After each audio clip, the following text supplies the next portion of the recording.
जो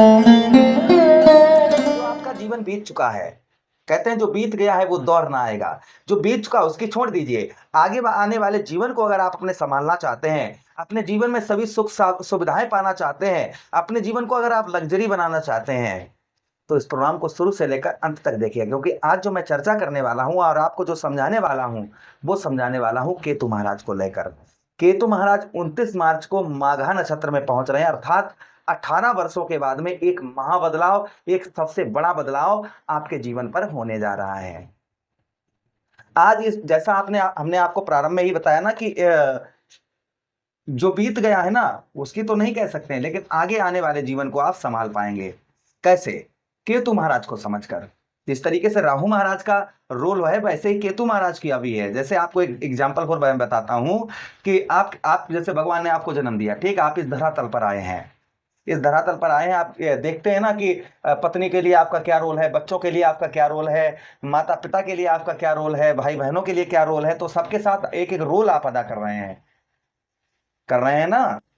उसी प्रकार से अब कुछ आपके दुश्मन भी होंगे, कुछ आपके रिश्तेदारी में अड़ोस पड़ोस में आपके शत्रु भी होंगे, जहां आप कार्य करते हैं वहां शत्रु भी होंगे, आपके मित्र ही शत्रु बन गए होंगे, या किसी को आप बहुत ज्यादा चाहते थे एक जमाने में, वो आप दुश्मन बनकर बैठा होगा। तो ऐसे जो है ना, ऐसे लोग तो वो क्या है, वो राहु केतु हैं। लेकिन जब कोई, जिस तरीके से भगवान ने आपको जन्म दिया है और आपके प्रति किसी ना किसी का रोल है, वैसे ही ग्रहों का होता है कि 9 ग्रह होते हैं, 9 ग्रहों में किसका क्या रोल आपके जीवन पर चल रहा है, कौन हीरो है कौन विलन है। अब विलन को भी हमें हीरो बनाना है भाई, विलन को हम अगर हीरो बना लेंगे तो सब कहानी खत्म, फिर तो हम एकदम से लग्जरी, सब कुछ ठीक है। भाई विलन ही तो सब कुछ बिगाड़ देता है, परेशानी पर परेशानी देता है, और जब हम विलन को ही ठीक कर लेंगे तो फिर दिक्कत ही क्या रहेगी, फिर तो सब हरे राम हरे कृष्णा होगा।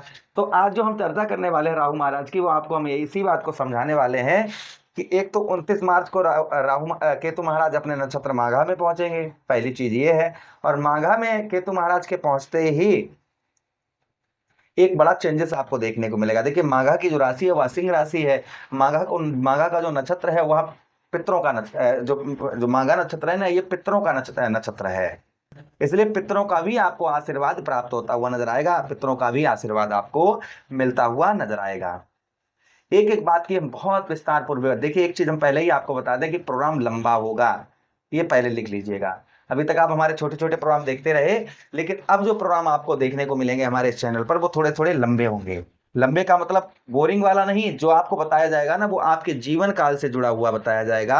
अपने जीवन को आप ठीक कैसे करेंगे, बस इसी बात की चर्चा पूरे वीडियो में इसी बात की होगी। चलिए सबसे पहले यहाँ पर केतु महाराज का रोल समझना होगा आपको कि आपके जीवन पर केतु महाराज का क्या रोल है आपके जीवन पर, यह समझना आपके लिए बेहद इंपॉर्टेंट है। देखिए कहा गया है, 2 चीजें बताई गई हैं कि केतु शुभ भी होते हैं और अशुभ भी होते हैं। जिनका केतु शुभ होता है, जैसे आपके जीवन में अगर केतु महाराज का शुभ प्रभाव है, तो आपको कुछ इस तरीके के लक्षण आपको देखने को मिलेंगे। सबसे पहले जिनका केतु अच्छा होता है वह व्यक्ति जो होता है ना, जिनका केतु अच्छा होता है, उत्तम अच्छा होता है, उसको सबसे पहले क्या आपको देखने को मिलता है, वो पहले ध्यान से सुनिएगा। सबसे पहला केतु का शुभ प्रभाव देखिए, जिनका केतु शुभ होता है वह भौतिक सुख साधनों से दूर होकर आध्यात्मिक की ओर बढ़ता है। जैसे उसे संसार की मोह माया से कोई मतलब नहीं है। कहते हैं ना कि जग में जो देखा सोई माया, ये आपको जो आंखों से आपको दिखाई देता है ये सब माया का बनाया हुआ संसार है।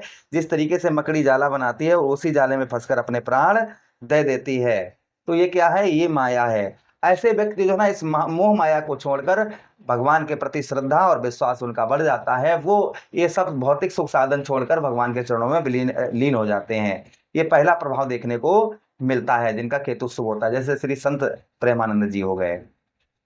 उसी के साथ ही साथ में जिनका केतु अच्छा होता है वह व्यक्ति गहरे रहस्यों को जान पाता है, और गहरे रहस्यों के जानने की उसकी जो क्षमता होती है वह बहुत ज्यादा बढ़ जाती है, क्योंकि उसकी रुचि उस चीज में होती है। और जिस इंसान की किसी चीज में रुचि होती है तो उसे उत्तम अच्छी सफलता भी प्राप्त होती है।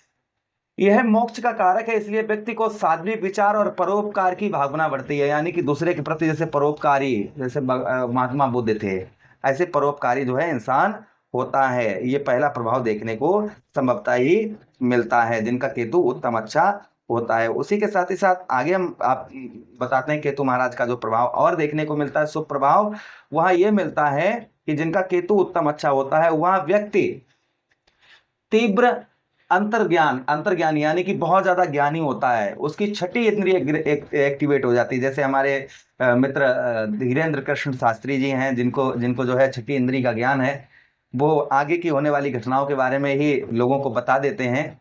तो ये जो है ना, जिनका केतु पॉजिटिव होता है, उत्तम अच्छा होता है, उसको ये प्रभाव उसके ऊपर देखने को मिलते हैं। अच्छा, उसी के साथ ही साथ में बहुत सारे आपने भी अपने जीवन काल में ऐसे लोग देखे होंगे जो आगे की होने वाली घटनाओं के बारे में पहले ही बता देते हैं कि हाँ लगभग भाई इसके साथ में ये घटना घटित होगी, पहले ही बता देते हैं। उसी के साथ ही साथ जिनका केतु अच्छा होता है, ऐसे लोग जो होते हैं ना, वो उनको होने वाली घटनाओं के बारे में पहले ही आभास हो जाता है। वे लोग मन की बात और उनके असली इरादों को भांपने में माहिर होते हैं। किसी से कोई कितना भी झूठ बोले, जिनका केतु पॉजिटिव होगा ना, वो तुरंत दूसरे के इरादे भांप जाएगा कि ये क्या चाहता है, और वो उनके अंदर तीव्रता होती है। उसी के साथ ही साथ आगे चर्चा करते हैं केतु महाराज की, कि केतु को सूक्ष्म चीजों का भी कारक बताया गया है, जैसे वैज्ञानिक, शोधकर्ता, उसी के साथ ही साथ सॉफ्टवेयर इंजीनियर।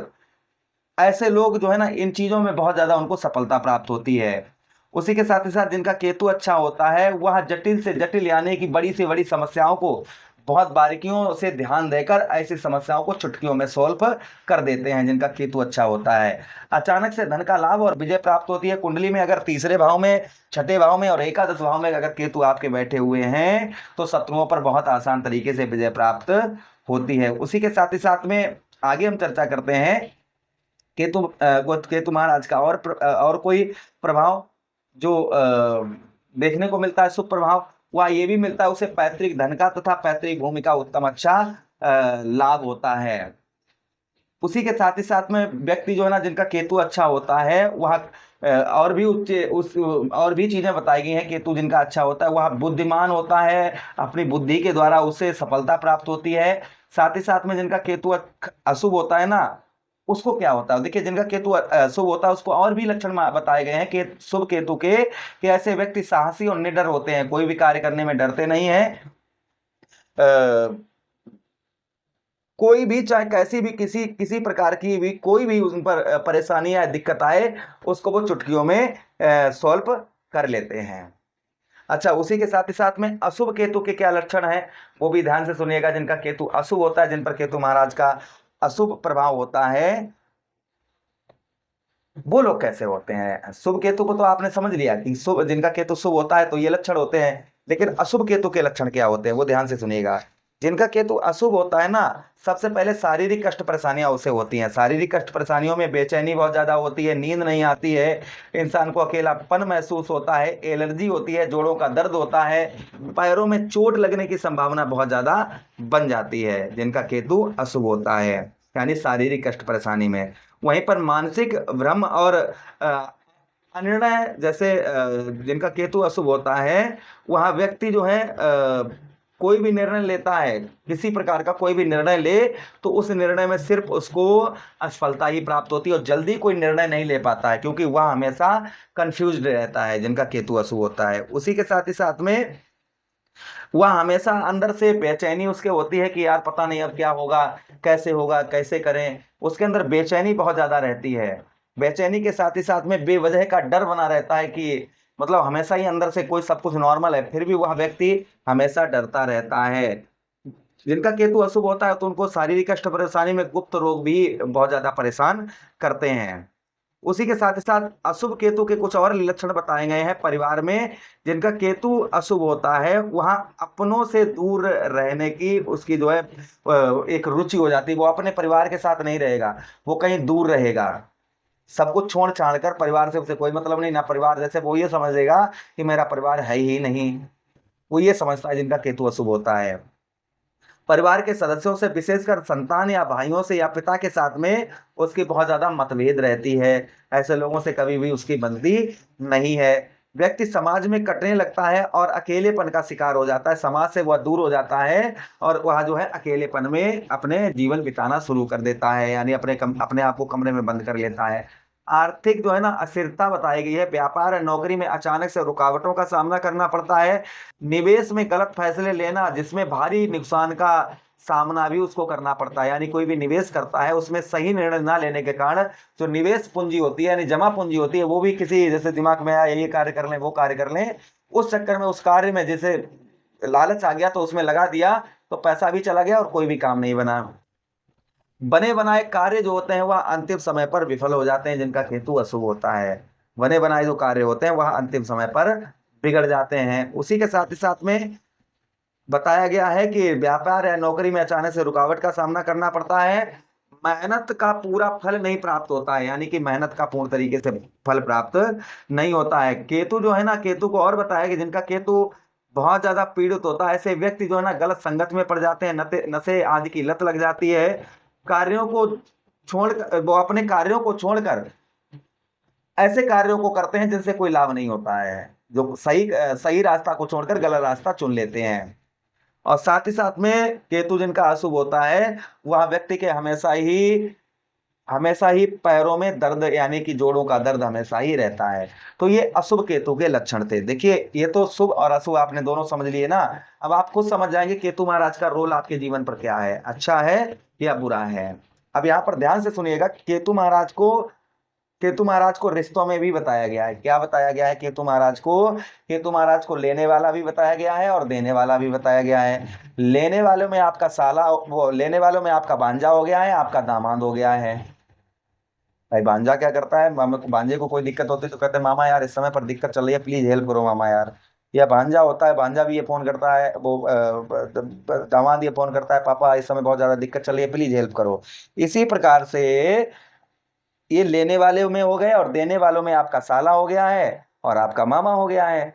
साले से जब हमें कोई हेल्प होती है तो साले साहब से फोन करते हैं, साले साहब इस समय कष्ट में है, परेशानी में, प्लीज हेल्प करिए। या हम अपने मामा के साथ पास फोन करते हैं, मामा इस समय यार कष्ट में चल रहे प्लीज हेल्प करिए।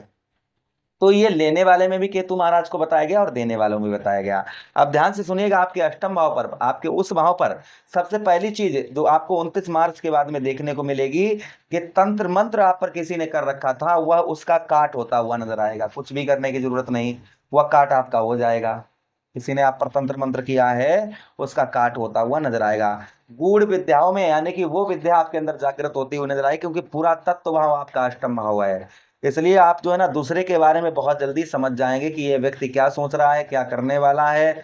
यानी कि दूसरों की भावनाओं जो दूसरे कोई भी कुछ भी सोचेगा तो उसको आप बहुत जल्दी समझ जाएंगे। कोई वर्षों से कोई चीज सोल्व नहीं कर पा रहे थे आप, वर्षों से लगे हुए थे कि वो कार्य आपका सोल्व हो जाए, वो कार्य आपका बन जाए, नहीं बन रहा था तो वह कार्य बनता हुआ नजर आएगा। साथ ही साथ में रुके हुए कार्य वर्षों से वह आपके संभवतः ही पूर्ण होते हुए नजर आएंगे। जो आपके वर्षों से कार्य आपके अधूरे पड़े हुए हैं वह कार्य आपके संभवतः ही पूर्ण होते हुए नजर आएंगे। ये भी प्रभाव केतु महाराज का और देखने को मिलेगा।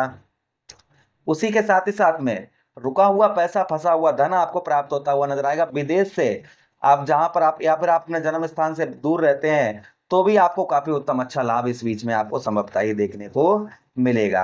तो ये जो है ना अपने नक्षत्र माघा में पहुंचेंगे तो ये प्रभाव केतु महाराज के संभवतः ही आपको और देखने को मिलेंगे।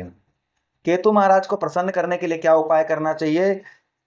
काले और सफेद कम्बल का दान करें, या फिर काले कुत्ते को या सफेद कुत्ते को नियमित रोटी या बिस्किट डालें, इससे भी केतु महाराज का शुभ प्रभाव रहता है। भगवान गणेश जो केतु महाराज के जो अधिपति देव हैं वह गणेश जी हैं, इसलिए प्रतिदिन ओम गणपतये नमः इस मंत्र का जप करिए। उसी के साथ ही साथ शनिवार के दिन काले और सफेद तिल का दान करिए, इससे भी केतु महाराज का शुभ प्रभाव रहता है। अपने चरित्र को शुद्ध रखिए और विशेषकर दादी जी का सम्मान करिए। आपके घर में जो दादी जी हैं उनका सम्मान करिए, इससे प्रभाव केतु महाराज का उत्तम अच्छा रहता है। आटे की गोलियां बनाकर बुधवार के दिन मछलियों को खिलाइए, इससे भी केतु महाराज का प्रभाव उत्तम अच्छा रहता है। ये करने से केतु महाराज का जो प्रभाव है काफी उत्तम, काफी पॉजिटिव हो जाता है। आशा कर रहे हैं प्रोग्राम काफी अच्छा लगा होगा। लगा है तो लाइक कर दीजिएगा, चैनल को सब्सक्राइब कर दीजिए। यह प्रोग्राम अपने मित्रों के पास शेयर कर देना। मेरे समझाने का तरीका अगर अच्छा लगा हो तो प्लीज लाइक करके जाइएगा। राधे राधे, हरे कृष्णा।